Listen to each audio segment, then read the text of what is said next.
Global obesity dominates a third of us in some countries, if not half of us in the near future. But how did we become so fat, and is it all our fault? As we speed up our lives with the internet age and technology, we're slowly becoming more fat and unhealthy, despite the fact that we have tons of resources for exercise, like getting a personal trainer at the gym. But we can't outrun a bad diet. What are the influences when it comes to being overweight and obese that are often discounted? Welcome to the Vegan Food Scientist. I'm your host, Caitlin Grassing, and today we will talk about how our brain is making us fat. As obesity in our modern world is the new norm, it is of immense importance to understand the mechanisms behind this epidemic. Personally, as a food scientist, we can make anything the customer demands and supply with these technological advances to reach a high quality food product for the consumer. But in the food industry, we do cater to people who love to buy, and we are buying a lot of processed and easily to obtain high fatty products. So, in fact, we are spending over $500 billion each year around the world on the menu that we look up against a glowing sign to be enjoyed in a paper box or wrapper. So, fast food surpasses over $500 billion globally. And how did we get to this point? I would say one thing is high stress, low sleep, high stimulation environment that is densely populated in the urban areas that we live in can all be major influences. As well, highly processed, highly fatty foods that we're eating play a huge role in our weight. See, our bodies need energy to survive, and the food that we intake is mediated by our brains. Our brains get these signals from our gut and circulatory system, including information about the nutrients we need and already have enough of in storage. Basically, there's a system of messages that are sent back and forth from your body to your brain about the foods that we eat on a continual basis. When the brain sends a signal to the body, it also intersects its message with motivation and reward pathways of the brain, which ultimately can affect how we eat. As well, food can be a source of pleasure, not only for sustaining life. So when food's eaten, it signals this reward center in our brain that is orchestrated by chemical signals referred to as dopamine or serotonin. These chemicals get sent into our pleasure reward centers of our brain when we receive stimulation and satisfaction of a task. So how much and what we eat can change how these signals are received in our brain. Just like an addict that needs more of a drug, condensed molecules in a processed food can cause a rush of intense pleasure to our brain that can be addictive. The reward centers in our brain can become desensitized if we abuse it, and we tend to eat more of a food to reach the same pleasurable satiation. Also, not only what foods we are eating, but how we feel when we eat these foods. Moods and emotions can control what we eat and how much. When we are stressed, these reward centers in our brain can become overworked and not be able to experience pleasure as much as if we were not stressed. So, when we are stressed, we are preoccupied with thoughts and can be distracted from our foods. Probably heard of the fight or flight response. Researchers suggest that chronic stress exposure can be linked to obesity, particularly excessive weight gain around the visceral fat region of your body. So how is our brains making us fat and ultimately affecting how we eat? Let's check out what the research has to say. The current obesity report on metabolic health released a scientific journal on the hypothalamic pituitary adrenal axis, also known as HPA axis, obesity and chronic stress exposure. The research is regarding this axis, food intake, and ultimately body composition. So the question would be are the reward centers in our brain related to how we eat and how fat is stored in our body? Now, chronic stress elevates this cortisol, which alters brain signaling and structurally can change how the brain communicates, also causing abnormalities. This signaling deregulation impacts the hormones that are sent via the brain to the gut to signal fullness. This is where comes in the two superstars of our gut and food conversation, which is ghrelin and leptin.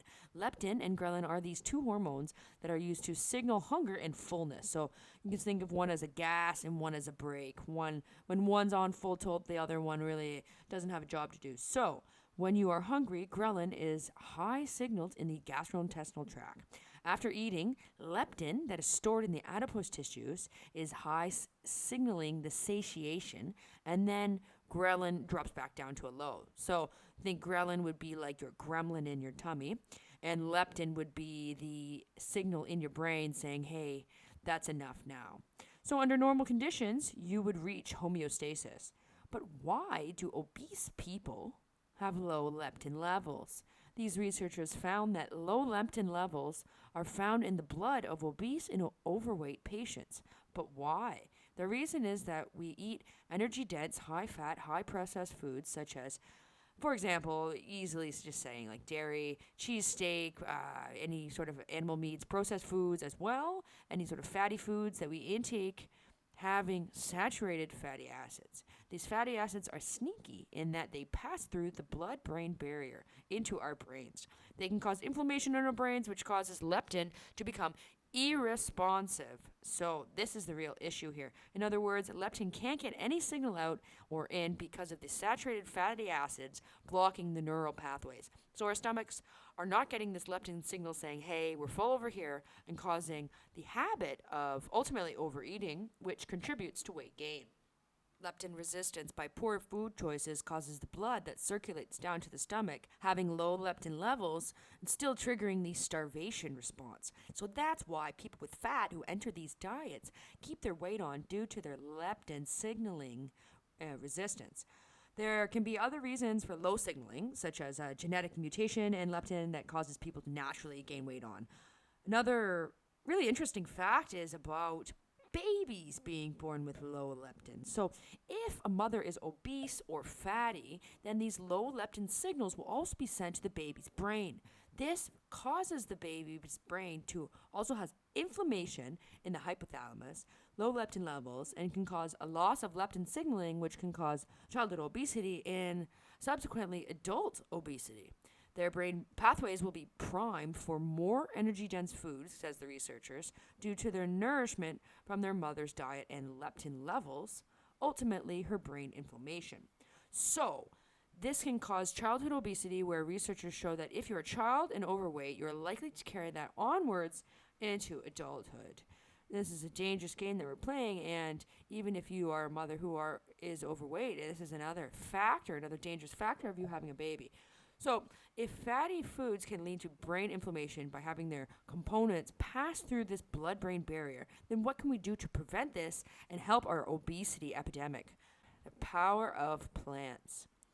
Are you looking for a diet that does not have any saturated fatty acids or saturated fats? Well, choose plants. Plants naturally don't have any saturated fats in them, in which you should choose a whole foods vegan diet inertly that contains plants. Whole foods rather than processed foods, straying away from also a processed oil, so a low oil diet.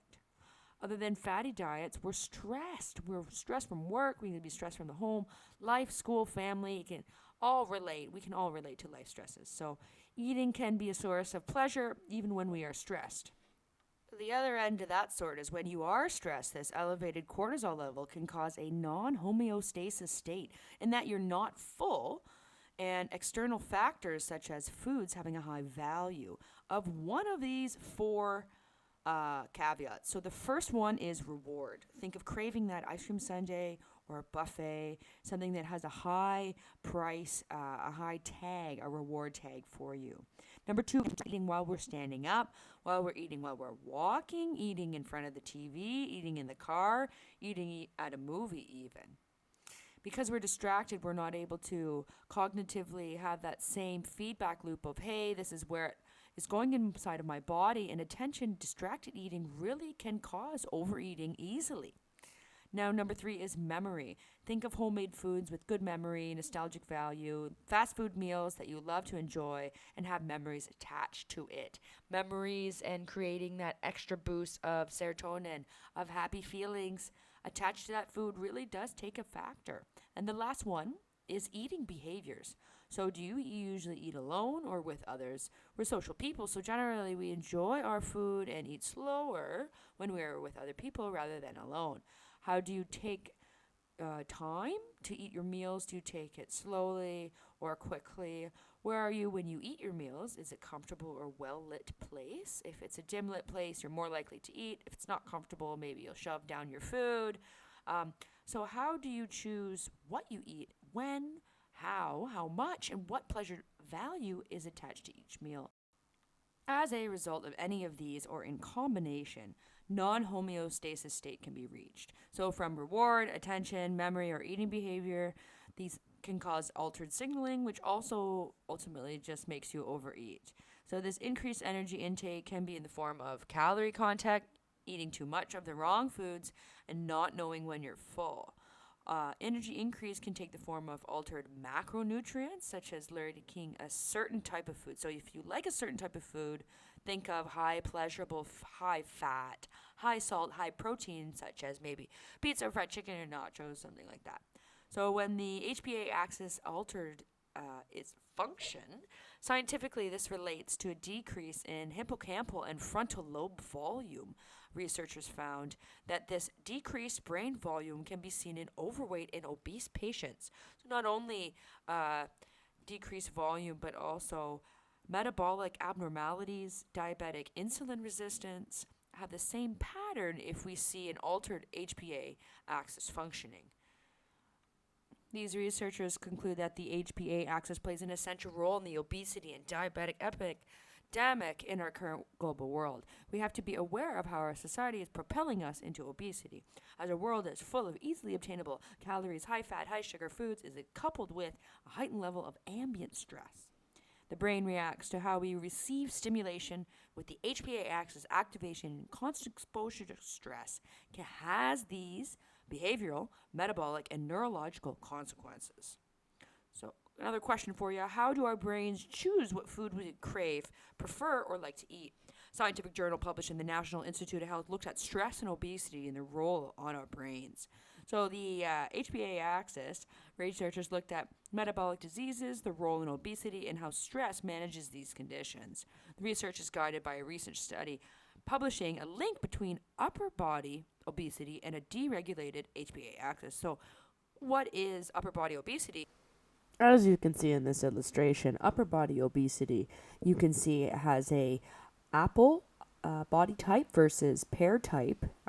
You see on the left here. So where you have upper body fat distributed more towards your organs, this is when you have the list of inflammation and other precursors of disease.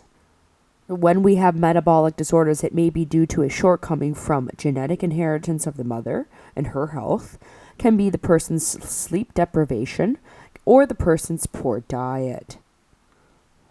Among the factors, the researchers did conclude that they link the HPA axis to metabolic diseases, maternal malnutrition, or malnutrition due to the food preference, as well as sleep deprivation and chronic stress exposure, all raise cortisol levels. Studies revealed that when we are obese and overweight, we may have low leptin levels. From eating a diet full of fatty acids, researchers also conclude that causing internal brain inflammation that reduces signaling potential and therefore never shuts off being fully full. Feeling satisfied in a meal has to do with many factors, and this is just one of them. In summary, what can and should we do now?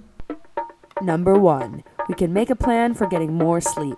Set off your phones at least 1 hour before bedtime. No screens, only fiction books. Low-level light, energy, and desensitization will calm you a lot faster than any newspaper on your phone will.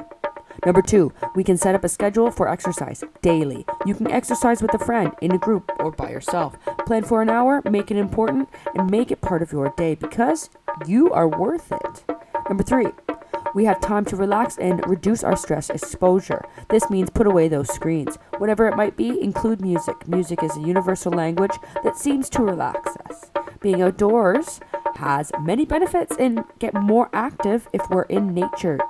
Number 4, focus on a plant-based diet. Whole foods fuel us with the proper nutrients, vitamins, and sustain our life, and can reduce brain inflammation, reducing the HPA deregulation, and thus controlling once out of control obesity problem into a manageable lifestyle. Get out there, try to cook meals up for yourself. Get on the cookbooks, get on the internet, get on the YouTube, and go to greener pastures, my friends. Last, number 5 would be that eating anti-inflammation foods. So foods such as garlic, onion, chilies, ginger, and turmeric can help with your reducing brain inflammation and inflammation generally in your body. So as our brains may be making us fat, but we have the power to control what and how we eat, and now can stay away from these foods and bad habits. So in conclusion, that was the vegan food scientist Kate Grassinger. I hope you enjoyed this video. If you did, give it a big thumbs up, smash the like button, and subscribe to my website and YouTube channel for a lot more of informative videos like this coming your way. Thanks, guys, and keep it vegan, y'all.